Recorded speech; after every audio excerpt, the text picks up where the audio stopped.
Rain? Hi, Rick. Well, it all comes down to the materials. One contractor says many buildings here are not equipped with.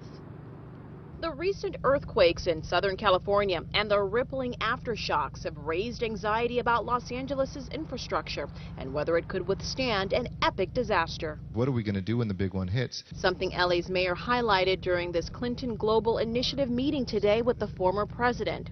So, are we better prepared today? After the Northridge earthquake, it was a big wake-up call. With the amount of damage and lives that we've lost, things have changed tremendously. Contractor Simon Roca, who specializes in earthquake retrofitting for commercial real estate, says within the last several years, new earthquake building codes have been enforced, especially on new construction in downtown LA, where a major fault line runs underground. But he says we're still vulnerable. How many of these buildings would hold up in the event of a major earthquake? I would say maybe 30–40%. Roca showed us some of the materials many corporations are now using to fortify their buildings before the big one hits. Earthquake retrofitting using steel bolts and columns. Also, the installation of plywood to minimize the impact during a quake.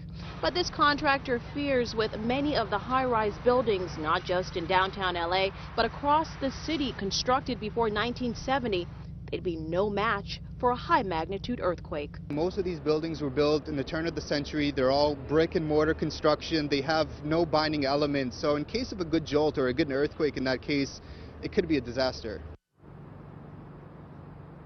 As for bridges and roadways, well, Roca says over the years, the city has invested quite a bit of money in strengthening those structures with tighter engineering, permits, and codes. Live in downtown Los Angeles, Corrine Winter, KTLA 5 News. All right, Corinne, with